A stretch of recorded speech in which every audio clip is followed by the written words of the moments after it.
Under the spotlight, they looked untouchable, adored by millions, praised as the very soul of country music. But behind closed doors, things were different. Jealousy, arrogance, betrayal, and feuds turned admiration into quiet resentment. In this video, we uncover 12 country icons everyone secretly hated, the stars who shone brightest on stage but left chaos, bitterness, and broken relationships in their wake. Fame brought them glory, but it also brought enemies. 1.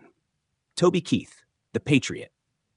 Everyone privately feared in public, Toby Keith was the embodiment of American pride, the larger-than-life cowboy who sang about freedom, whiskey, and small-town grit. His anthems like Courtesy of the Red, White, and Blue made him a national hero after 9/11, the kind of voice people rallied behind. He looked unstoppable, the face of country's patriotic era.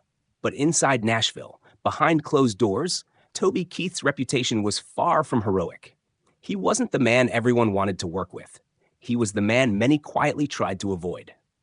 Those who toured or collaborated with him often spoke of his temper and intimidating presence. Keith had little patience for anyone who disagreed with him, whether it was a producer, label executive, or even a fellow star. Stories circulated about explosive confrontations backstage and his refusal to compromise on creative or business decisions. He demanded loyalty, absolute, unquestioned, and if someone crossed him, they were out. For a man who preached pride and independence, Toby ran his empire like a general, not a friend. The feud that defined this side of him came in the early 2000s, when the Dixie Chicks criticized President Bush and Toby went to war with them publicly. It started with a song, Courtesy of the Red, White, and Blue, but spiraled into one of the nastiest rivalries in modern country history. When Natalie Maines called his hit ignorant, Toby retaliated with photo montages mocking her, including one that paired her image with Saddam Hussein. Even people who agreed with him politically thought he went too far. Nashville insiders began whispering that Toby Keith was too big for the room, someone who'd forgotten how to respect dissent. As his fame grew, so did his distance from the country community. Radio programmers described him as brilliant but volatile. Band members said he could switch from charming to furious in seconds. He loved the spotlight, but hated criticism. He demanded authenticity, yet often came off as self-righteous. By the 2010s, even longtime collaborators admitted they'd rather not cross his path. The public saw a patriot. The industry saw a powerhouse who crushed anyone who challenged him. In the end, Toby Keith's legacy is complex. He was a man of conviction, a self-made icon who refused to bow to trends or politics. But that same defiance created walls between him and his peers. He stood tall, maybe too tall, and when the applause faded, the silence around him said everything. 2. The Chicks, Dixie Chicks, from America's sweethearts to Nashville's outcasts. In the late 1990s, no one could touch the Dixie Chicks. With their infectious energy, tight harmonies, and rebellious charm, Natalie Maines, Emily Robison, and Marty McGuire were the shining faces of modern country. They sold out arenas, dominated the charts, and brought millions of new fans to the genre. For a brief moment, they were untouchable, Nashville's golden daughters. But all it took was one night in 2003 for everything to collapse. Behind the scenes, the love turned to fury, and the Chicks became the most hated women in country music. It happened in London, at a concert where Natalie Maines made a remark that would echo for decades. "We're ashamed that the President of the United States is from Texas."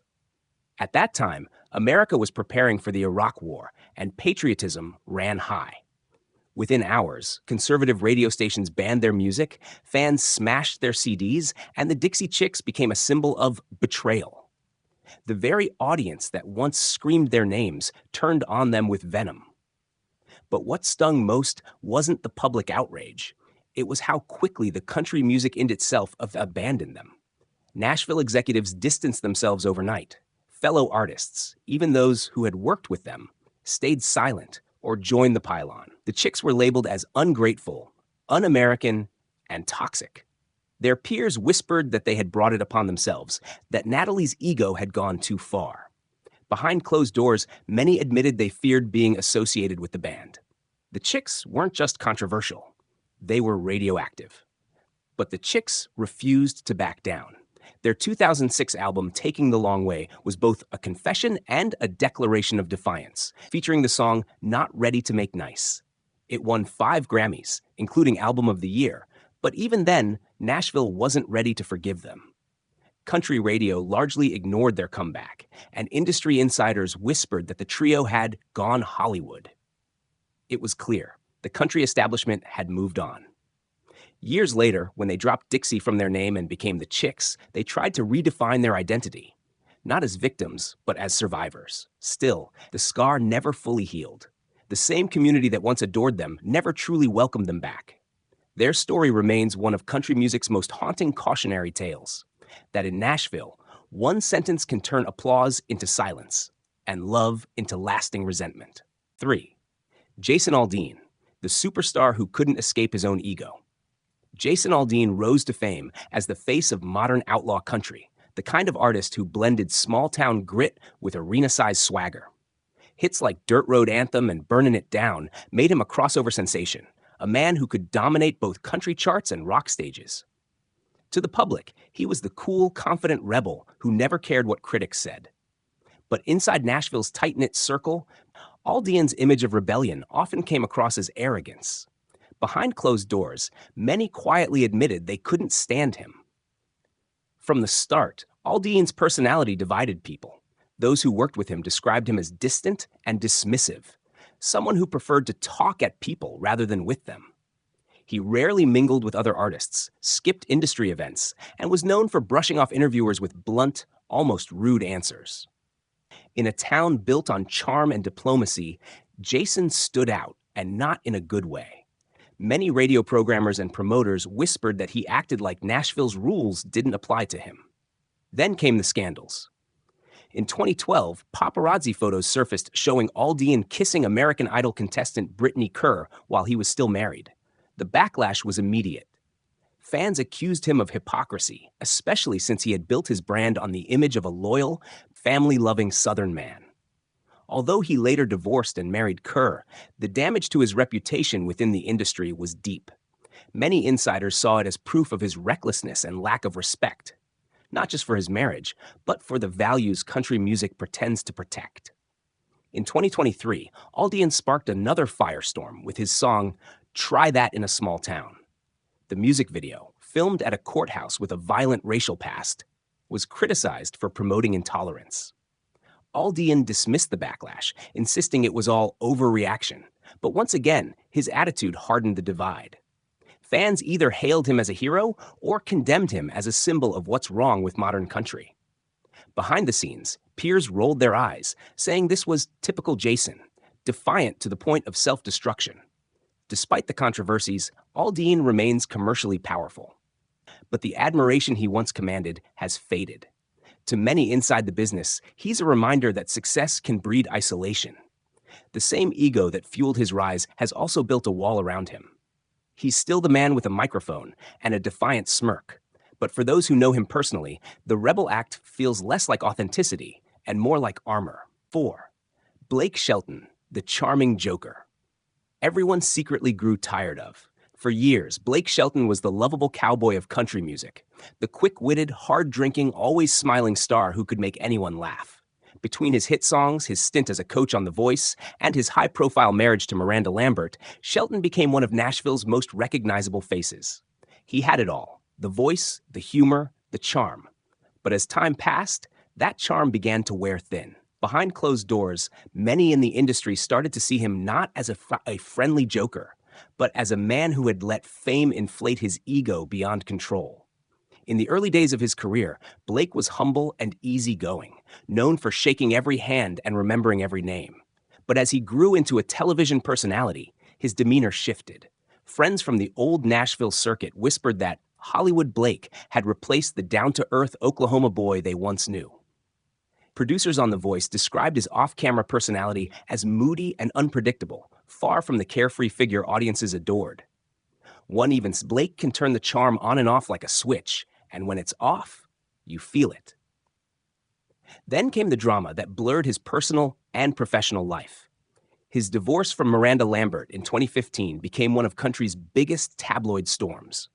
Rumors of infidelity and bitterness swirled, and though Shelton never confirmed them, he didn't hesitate to take subtle jabs at Lambert in interviews and songs. When he began dating Gwen Stefani almost immediately afterward, fans and fellow artists questioned how genuine his image really was. To many, it looked like a PR move, one that traded authenticity for celebrity optics. Within Nashville, whispers turned sharper. Some artists accused Shelton of abandoning the genre that made him famous. They said his time in Hollywood had changed him, that he no longer cared about country music, only about ratings and red carpets. When he called himself the last real country artist during a 2019 interview, even longtime colleagues rolled their eyes. Behind the jokes and tequila-soaked grins, they saw arrogance. And yet, for all his success, Blake Shelton's reputation among peers has cooled. He's still a household name, but few inside the industry call him a friend. The laughter that once filled the room when he arrived has been replaced by polite smiles and quiet indifference. Fame gave him everything, but it also stripped away what made people love him in the first place. In the end, the biggest joke may be that the man who made everyone laugh ended up standing alone when the cameras stopped rolling. 5. Faith Hill, the queen of country who ruled with an iron smile. Faith Hill has always been country royalty, the golden-haired beauty with a voice powerful enough to silence any room. With hits like Breathe, This Kiss, and The Way You Love Me, she became one of the most successful female artists in the genre's history. To fans, she was elegance and grace personified, the perfect blend of talent, charm, and humility. But within Nashville's tight community, the whispers told a different story. Behind that radiant smile, many said, was a woman fiercely controlling, demanding, and unwilling to share her crown with anyone. From the early days of her career, Faith was known for her drive. She didn't just want to be good, she wanted to be the best. Producers admired her professionalism, but some also called her intense and impossible to please. She was involved in every detail, from the lighting on stage to the smallest vocal mix in the studio. For some, that perfectionism earned respect. For others, it bred resentment. One insider recalled, Faith didn't collaborate, she commanded. You didn't argue with her unless you wanted to be replaced. Her marriage to Tim McGraw only magnified the tension. Together, they were country's ultimate power couple, rich, beautiful, and adored. But touring with them wasn't easy. Crew members spoke of Faith's tendency to dominate every decision, from the set list to the wardrobe. Several musicians who worked on their Soul to Soul tour later admitted privately that Faith's perfectionism created a constant sense of pressure. Tim was easygoing, one said, but Faith wanted every moment to look like a magazine cover. You couldn't breathe wrong without someone noticing. The cracks in her image appeared during the 2006 CMA Awards, when Carrie Underwood won Female Vocalist of the Year. As the camera panned backstage, Faith was caught mouthing what looked like, "What?" a moment that instantly went viral. Though she later claimed it was a joke, many in the industry saw it as a glimpse of her true feelings. To them, it confirmed what insiders already knew. Faith Hill did not handle losing well. Even today, Faith remains respected, but her warmth feels rehearsed, her charm meticulously polished. Behind closed doors, she's admired, feared, and sometimes quietly disliked for the same reason, her need for control. In a world where country stars often play the role of humble storytellers, Faith Hill stood apart, the perfectionist queen who ran her empire with an iron smile. 6. Miranda Lambert, the firebrand who burned too many bridges. Miranda Lambert built her career on raw honesty and fire. With hits like Gunpowder and Lead and The House That Built Me, she became the modern outlaw queen of country music, tough, outspoken, and fiercely independent. Fans loved her no-nonsense attitude and willingness to speak her mind. She was the rebel Nashville needed. But behind that fiery confidence was a temper and impulsiveness that turned admiration into exhaustion. In private circles, many insiders admitted Miranda was one of the most talented and most difficult artists to deal with. From the start, Lambert was known for her competitiveness. She didn't just want to succeed, she wanted to dominate. Fellow female artists often described her as cold and territorial, especially toward anyone she viewed as a rival. One songwriter once joked, "If Miranda thinks you're trying to take her spotlight, you might as well pack your bags." Her temper wasn't just a rumor. On tour, she was notorious for explosive outbursts over small mistakes, lighting cues, sound issues, or even trivial backstage gossip. The same fiery spirit that powered her songs often ignited chaos behind the curtain. Her turbulent love life only added fuel to the fire. Her marriage to Blake Shelton made headlines, but so did their messy divorce. Accusations of infidelity flew from both sides, and while fans took sides, many in the industry quietly blamed Miranda's volatility. After the split, she seemed to wear her heartbreak like armor, channeling it into her music, but letting it bleed into her reputation. Her short-lived relationships and rumored affairs with fellow musicians kept tabloids busy, while insiders whispered that she thrived on drama. In 2019, an incident at a Nashville steakhouse reignited her bad girl image when she allegedly dumped salad on a man during an argument. Around the same time, her confrontational attitude toward fans surfaced, like the infamous concert moment when she scolded audience members for taking selfies instead of listening to the song. While some praised her authenticity, others saw arrogance and disrespect. One tour manager summed it up: "Miranda doesn't filter anything. Honor, that's her gift and her curse." Despite the controversies, Miranda Lambert's talent remains undeniable. Her lyrics cut deep, her voice carries truth, and her success proves her staying power. But within Nashville, admiration for her artistry coexists with fatigue from her unpredictability. Behind closed doors, many see her as a woman who fought her way to the top, but left a trail of bruised egos, broken relationships, and scorched earth in her wake. 7. Garth Brooks, the living legend who took control of everything. To the world, Garth Brooks is country music's greatest showman, a record-breaking icon whose songs like Friends in Low Places and The Dance defined a generation. He sold more albums than almost anyone in music history, and his live performances turned small-town country into stadium spectacle. Fans adored him for his energy and heart-on-sleeve sincerity. But within the walls of Nashville, not everyone was cheering. Behind closed doors, many industry insiders described Garth Brooks not as humble or generous, but as obsessive, controlling, and impossible to challenge. From his earliest days, Garth's work ethic bordered on military discipline.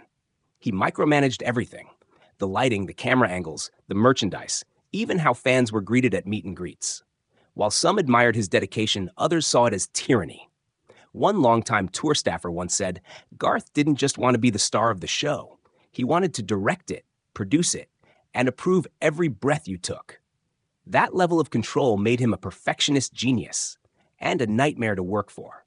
His relationship with Nashville's establishment was equally strained.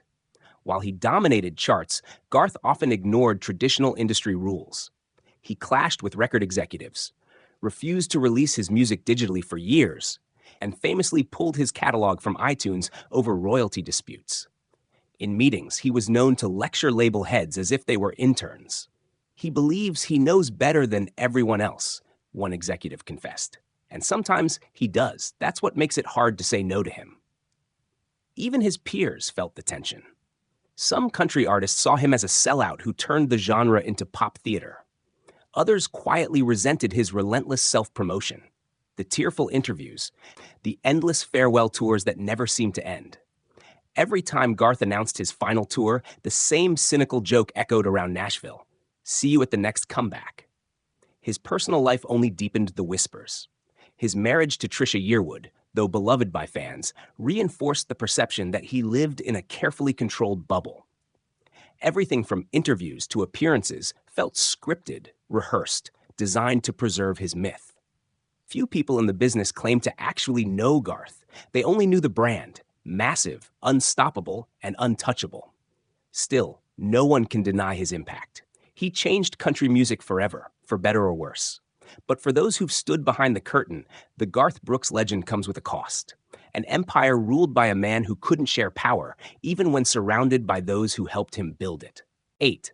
Taylor Swift, the country princess who outgrew Nashville. When Taylor Swift first arrived in Nashville as a teenage songwriter, she was seen as a breath of fresh air, polite, talented, and relentlessly ambitious. Her early hits like Tim McGraw and Teardrops on My Guitar made her the darling of country radio. She represented the next generation, young, relatable, and safe. But as her fame skyrocketed, something shifted. Taylor stopped being one of us, and to many inside Nashville, she became something far more controversial.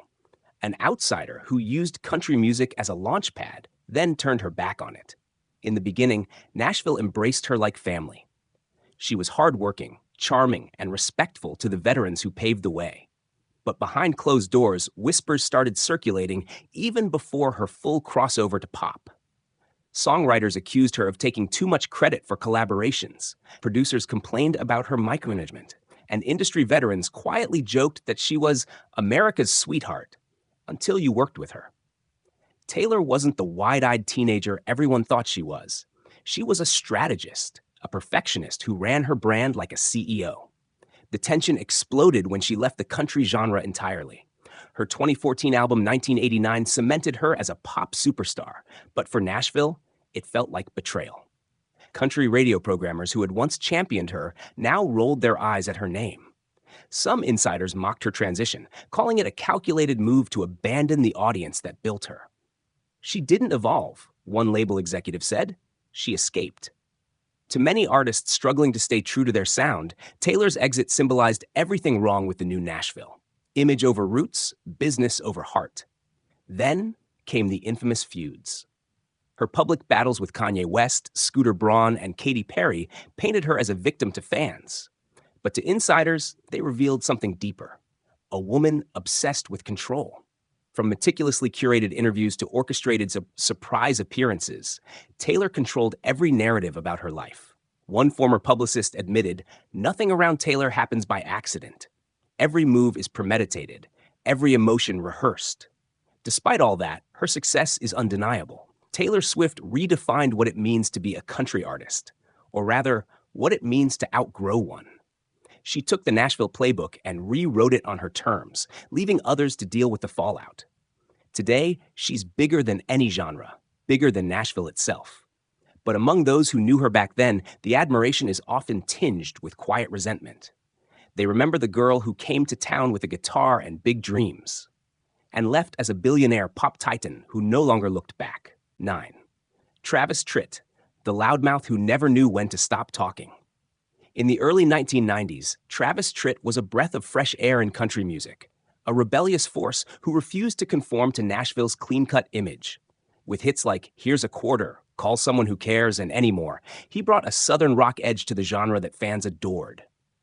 He was bold, authentic, and unapologetically himself. But behind that rebellious charm lay a personality so blunt and combative that even his peers began to turn away. In a town built on politeness and diplomacy, Travis Tritt became known as the man who simply didn't know when to stay quiet. From the start, Tritt's mouth was both his weapon and his downfall. He spoke his mind on everything, from politics to peers, and rarely held back. While fans praised his honesty, those inside the industry often saw it as arrogance. He publicly criticized record labels, award shows, and even fellow artists who didn't fit his idea of real country. When the new generation of pop country acts emerged in the late 1990s, Tritt openly mocked them, saying they were ruining country music with shiny jeans and fake twangs. His refusal to play nice won him respect from traditionalists and alienation from almost everyone else. His outspokenness extended to personal relationships. Tritt developed a reputation for being difficult to tour with, clashing with managers and promoters over pay, production, and control. One former tour manager recalled he'd argue about everything: set lists, sound checks, hotel rooms. He wanted things his way every time. That same stubbornness spilled into the press. Interviews with Tritt often turned into tirades about what's wrong with Nashville or how everyone's lost their backbone. What began as authenticity gradually looked more like bitterness. In recent years, his controversies have only intensified. During the COVID-19 pandemic, Tritt became a vocal opponent of vaccination mandates and publicly boycotted venues enforcing them. Many fans supported his stance, but within Nashville, it reignited old frustrations. Classic Travis, one artist said, always picking fights he doesn't need to fight. His social media presence, filled with rants and confrontations, further damaged his relationships in an industry already weary of his attitude. Yet, beneath the bravado, Tritt remains a deeply talented musician, one whose voice and guitar defined a generation.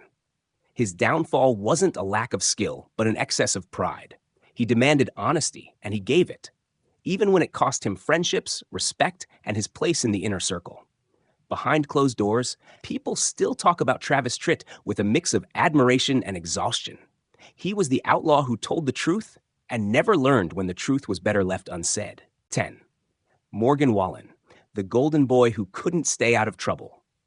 For a moment, Morgan Wallen looked unstoppable. With his southern drawl, mullet haircut, and raw, emotional lyrics, he became the new face of modern country music, the one who could fill stadiums and break streaming records without breaking a sweat. Songs like Whiskey Glasses and Wasted on You turned him into a superstar almost overnight. But behind the fame and the charm was a darker reality. A pattern of recklessness, scandal, and self-sabotage that made him one of the most controversial figures Nashville has ever produced. Wallen's rise was fast. Too fast, some would say. Discovered on The Voice, he quickly moved from small bars to sold-out arenas. But with fame came ego, and with ego came chaos. Those who worked with him early on described him as talented but impulsive, a man who lived like every night was his last. He partied hard, drank harder, and often blurred the line between confidence and arrogance. By the time his career peaked in 2020, his private life had become a public spectacle. The first cracks appeared when he was arrested outside Kid Rock's bar in Nashville for disorderly conduct. Then, during the pandemic, a video surfaced showing Wallen partying with college students, a move that cost him a Saturday Night Live appearance. He apologized and promised to do better. But just months later, another video leaked, this time of Wallen drunkenly using a racial slur outside his home. The backlash was immediate and brutal. His label suspended him, radio stations dropped his songs, and award shows cut ties. For most artists, that would have been the end. But for Morgan Wallen, it wasn't. In a stunning twist, his album sales skyrocketed. Fans defended him fiercely, calling him a real man who made a mistake. Nashville insiders, however, were less forgiving. Many saw his comeback not as redemption, but as proof that the system still favored controversy over accountability. Behind closed doors, executives grumbled about his behavior, but couldn't ignore his profits. As one label rep put it, he's a headache, but he's a goldmine. Even after returning to the spotlight, the trouble didn't stop. In 2023, Wallen canceled shows at the last minute, citing vocal issues, only for fans to accuse him of being too drunk to perform. A few months later, he was arrested again for throwing a chair off a rooftop bar. To outsiders, it was just Morgan being Morgan. But to those in Nashville, it confirmed a sad truth. The industry's biggest star was also its biggest liability. Today, Morgan Wallen stands as both the most loved and most resented man in country music. He's the embodiment of fame without filter, a reminder that talent can make you famous, but discipline keeps you there. Behind closed doors, even his allies admit it. Morgan Wallen may be the future of country, but he's also its biggest warning. 11. LeAnn Rimes, the child prodigy who grew up to be Nashville's scandal magnet. When LeAnn Rimes burst onto the scene at just 13 with Blue, she was hailed as a miracle, the young girl with an old soul and a voice that could rival Patsy Cline. Nashville adored her. She was pure, talented, and destined to become one of the genre's greatest legends. But the fairy tale didn't last. As she grew older, LeAnn's story shifted from triumph to turmoil. Behind closed doors, admiration turned to frustration. And the same industry that once called her its future began whispering about her instability, her temper, and her endless string of scandals. From her teenage years, Rimes was under immense pressure. Her father managed her early career until she sued him at 16, accusing him of stealing millions from her earnings. The lawsuit shocked Nashville. For an industry that prided itself on family values, a daughter suing her own father was unheard of. Though the case was eventually settled, it marked the beginning of LeAnn's reputation as difficult.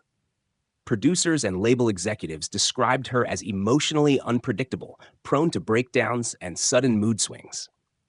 Working with LeAnn, one insider said, was like walking through a thunderstorm. You never knew when the lightning would strike. Her personal life only deepened the divide. In 2009, Rimes made headlines for having an affair with actor Eddie Cibrian while both were married to other people. The scandal dominated tabloids, painting her as Hollywood's homewrecker. Country radio quietly pulled back from playing her music, and Nashville insiders distanced themselves entirely. Even years later, when she and Cibrian married, the stigma followed her. Public sympathy evaporated, replaced by fascination and judgment. The little girl who once symbolized innocence had become a walking controversy. LeAnn's response was defiance. She turned her pain into art, releasing deeply personal albums like Spitfire that addressed her mistakes and regrets head-on. But the damage was done.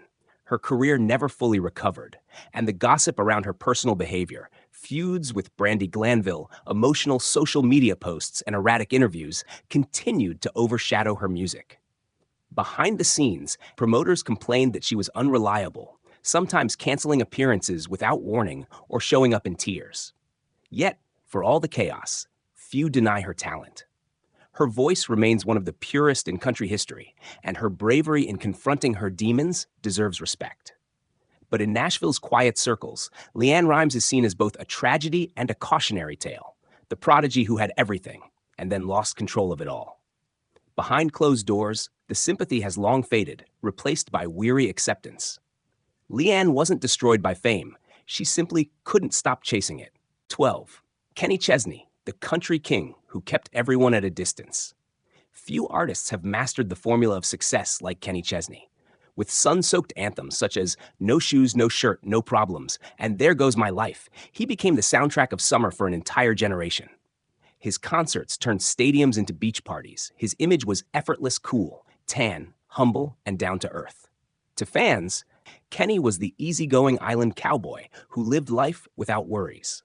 But behind closed doors, those who worked with him told a different story. One of isolation, obsession with control, and a man so guarded that even his closest collaborators never truly knew who he was. Chesney's rise in the 1990s seemed like the perfect Nashville dream, a shy Tennessee boy who made it big through grit and talent. Yet as his fame grew, so did the walls around him. He became increasingly private, rarely giving interviews and avoiding most industry events. Musicians who toured with him described an invisible barrier between Kenny and everyone else. One former guitarist recalled, "You'd spend months on tour and still feel like you never met him." Unlike other stars who thrived on camaraderie, Chesney preferred solitude. He traveled separately, rehearsed alone, and surrounded himself only with a small, fiercely loyal team that rarely changed. Then came the infamous 2005 marriage to actress Renee Zellweger, and its even more infamous annulment just 4 months later. The reason listed? Fraud. The tabloids exploded, speculating about Chesney's private life and sexuality. He refused to clarify, offering only, "I'm not gay. I'm just not straight-laced enough for this world." The incident permanently altered his relationship with the public. To fans, he became mysterious. To Nashville insiders, he became unreachable. He stopped opening up even to those who had been in his circle for decades. Behind that calm beach persona was a man obsessed with control. Promoters and managers quietly admitted that working with Chesney was both rewarding and exhausting. Every aspect of his tours, from the lighting to the set list, had to meet his exacting standards. If something went wrong, the usually mellow star could turn cold in an instant. One longtime road manager said, "Kenny doesn't yell, but when he's angry, the whole room freezes. You don't forget it." Despite the whispers, no one can deny his dominance. Kenny Chesney reshaped country music into a lifestyle brand, a blend of country roots and island escapism. But that image came at a price. Behind the margaritas and million-dollar smiles lies a man who built his empire by keeping everyone at arm's length. In a genre that thrives on connection, Chesney remains an enigma, the country king who gave the world everything except himself.